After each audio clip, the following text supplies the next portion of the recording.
பாமக சட்டமன்ற குழு தலைவர் சௌமியா அன்புமணி செய்தியாளர்களை சந்தித்து வருகிறார். அதனை பார்க்கலாம். ஒரு அறிவிப்பை எதிர்பார்த்து கொண்டிருந்தோம் இந்த நிதிநிலை அறிக்கையில. ஆனா அது வரவே இல்லை. அதாவது அதை எதிர்பார்த்து விவசாயிகள் காத்து கொண்டிருக்கிறார்கள். ஆனா இது மிகப்பெரிய ஏமாற்றம் தமிழகத்திற்கு. ஏன்னா வேளாண்மைக்கு தான் முக்கியத்துவம் கொடுக்கணும். ஒரு பட்ஜெட் அப்படின்னா அது 6% வந்து ஒரு குறைஞ்சது ஒரு 3% ஜிடிபியாவது வேளாண்மைக்கும் முக்கியமான துறைகளான கல்வித்துறை, வேளாண்மை துறை, ஹெல்த், அந்த சுகாதாரத்துறைக்கு கொடுக்கணும். ஒரு 3% கொடுத்திருக்கணும் குறைஞ்சது. ஆனா இங்க 1% கூட இல்ல. 1%க்கும் கம்மியாக இல்ல 1% கொஞ்சம் கூடுதலாக தான் இந்த மாதிரி முக்கியமான துறைகளுக்கு நிதி ஒதுக்கீடு செய்யப்பட்டிருக்கிறது. குறிப்பாக வேளாண்மை துறைக்கு மிக மிக சொற்பம். அதாவது கடந்த நிதிநிலை அறிக்கையில வழங்கப்பட்டதை விட ஒரு ஒரு ஒரு ஒரு 300 கோடி 400 கோடி 250 கோடி குறைவாக நிதி ஒதுக்கப்பட்டிருக்கிறது. அப்ப என்ன அர்த்தம் பாருங்க. இப்ப யோசிச்சு பாருங்க. வேளாண்மை துறைக்கு தான் அதிகமா கொடுத்திருக்கணும். தண்ணீர் திட்டங்கள், நீர்ப்பாசன திட்டங்களுக்கு முக்கியத்துவம் கொடுத்திருக்கணும். கிட்டத்தட்ட பாத்தீங்கன்னா காவிரி குண்டாறு இணைப்பு திட்டத்துக்கு 150 கோடி ஒதுக்கி இருக்கிறாங்க.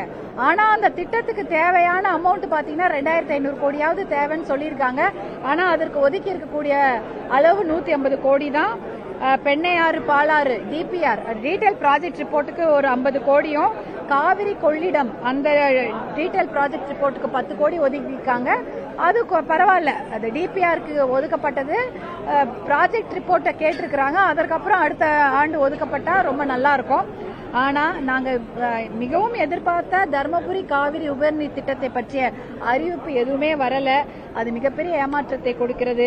அதே போல அரியலூர் சோழன் பாசன திட்டம், அதை பற்றி அறிவிப்பு வரவில்லை.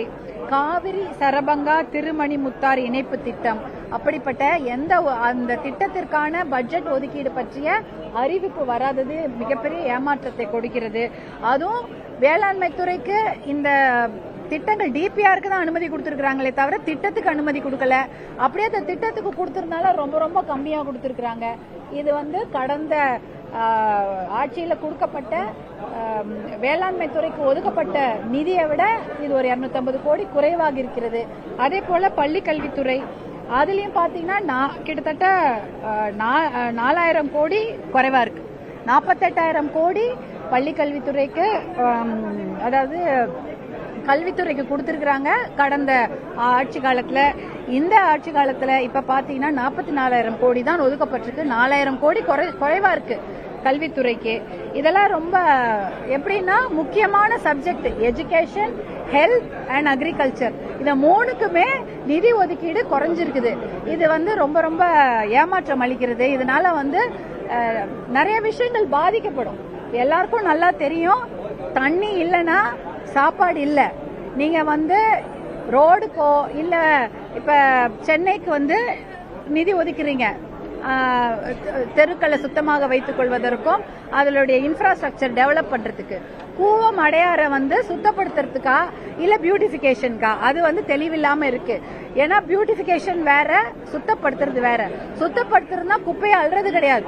கொற்ற குப்பையை தடுத்து நிறுத்தினாலே கூவம் அடையாறு சுத்தமாகிவிடும். அதுதான் மெயின். கூவம் அடையாறுக்குலாம் என்ன சுத்தமாகுது? மக்கள் வெளிவிடக்கூடிய அந்த டிரைனேஜை அங்க கொண்டு கொட்டுறதும், பக்கத்துல இருக்கக்கூடிய நிறைய தொழிற்சாலைகள் இருந்து கழிவு நீரும் தான் இந்த கூவம் அடையாற மாசுபடுத்துது. தமிழ்நாட்டில் உள்ள அத்தனை நகராட்சிகளிலும் சுத்தமான அசுத்தமான சாக்கடை கழிவு நீரை தான் சுத்தமான தண்ணியில கலக்குறாங்க. எல்லா ஊர்லயும் நடக்குது. சென்னை மட்டும் இல்ல, தர்மபுரியிலே அதான் நடக்குது. ஆற்று நீரில் மாசுபட்ட கழிவு நீர் கலக்கிறது. இதை தடுத்து நிறுத்தணும்னா அதுக்கு நிறைய செலவு பண்ணணும். இது கூவம் அடையாறு ஏற்கனவே இது மாதிரி 100 முறை அனௌன்ஸ் பண்ணிட்டாங்க. அத போல ஒரு திட்டமா வெறும் பியூட்டிபிகேஷன் அழகுபடுத்துறதா இல்ல குப்பையை சுத்தப்படுத்துறதா, கலக்கக்கூட கழிவு நீரை அது சோர்ஸ்லயே தடுத்து நிறுத்துறதா, இப்படிப்பட்ட தெளிவுகளை கொடுத்திருக்க வேண்டும். அதை பத்தி எதுவும் இதுல இல்ல. வெறும் திட்டம் மட்டும் சொல்லியிருக்கிறாங்க. அதனால இது தண்ணீரை சுத்தப்படுத்தக்கூடிய அந்த திட்டங்களுக்கு நிறைய விரிவான திட்ட அறிவிப்பும் வர வேண்டும். அதே சமயம் அதுக்கு நிறைய நிதியும் ஒதுக்க வேண்டும். அப்புறம் இன்னொன்று வந்து ஸ்போர்ட்ஸுக்கு முக்கியத்துவம் கொடுத்து பட்ஜெட்ல பண்ணியிருக்காங்க. ஸ்போர்ட்ஸுக்கு வந்து பிள்ளைகளுக்கு 1 மணி நேரம் பள்ளிக்கூட நேரத்தை விட தாண்டி 1 மணி நேரம் ஸ்போர்ட்ஸுக்கு முக்கியத்துவம் கொடுத்திருக்கிறதா அனௌன்ஸ் பண்ணியிருக்காரு அமைச்சர். ஆனா நீங்க என்ன பண்ணிட்டீங்க, ஏற்கனவே 300 பேருக்கு இருந்த உடற்பயிற்சி ஆசிரியரை 700 பேருக்கு ஒருத்தர்னு மாத்திட்டீங்க. அப்ப ஒரு உடற்பயிற்சி ஆசிரியர் 700 பேருக்கு எடுக்கணும்னா அவர் 3 ஸ்கூலுக்கு போகணும். சில கிராமத்துல பாத்தீங்கன்னா ஒரு ஸ்கூல்ல ஒரு 300 பேர் தான் இருப்பாங்க. அப்ப அந்த உடற்பயிற்சி ஆசிரியர் 3 ஸ்கூலுக்கு போவாரா, 3 இடத்துல இருப்பாரா? எனக்கு அது தெளிவில்லாம இருக்குது. அப்ப ஸ்போர்ட்ஸுக்கு முக்கியத்துவம் கொடுத்தீங்கன்னா நீங்க அதுக்கு இன்ஃப்ராஸ்ட்ரக்சருக்கு முக்கியத்துவம் கொடுக்கணும். இடம் மட்டும் கட்டிட்டா போறாது, அதுக்கு நீங்க மேன் பவர் கொடுக்கணும். இப்ப எல்லாமே பாத்தீங்கன்னா பாத்ரூம் பத்தி சொல்லியிருக்கிறீங்க. பள்ளிக்கூடங்கள்ல கல்லூரிகள்லாம் அரசு கல்லூரிகள்லயோ பள்ளிக்கூடங்கள்லயோ பாத்ரூம்லாம் சரியில்லை, அதெல்லாம் கொஞ்சம் சரி பண்ணணும், இன்ஃப்ராஸ்ட்ரக்சர் சரி பண்ணணும், நல்ல சுகாதாரமாக இருக்க வேண்டும் என்றால் திருப்பி அதற்கு ஆட்களை போட வேண்டும். இப்ப பற்றாக்குறை தான், ஆட்கள் பற்றாக்குறை. எல்லாமே ஒப்பந்தம், கான்ட்ராக்ட், டெம்பரரி பேசிஸ், மறுபடி இதான் நடந்துட்டு இருக்குது. அப்போ யாருக்குமே வேலை வாய்ப்பு, அரசு வேலை வாய்ப்பு, அந்த கிரேட் 4 எல்லாம் சொல்லுவாங்க இல்லையா, அதெல்லாம் இல்லவே இல்லையா? அரசு வேலை வாய்ப்பு பத்தி இதுல எந்த அறிவிப்பும் இல்ல.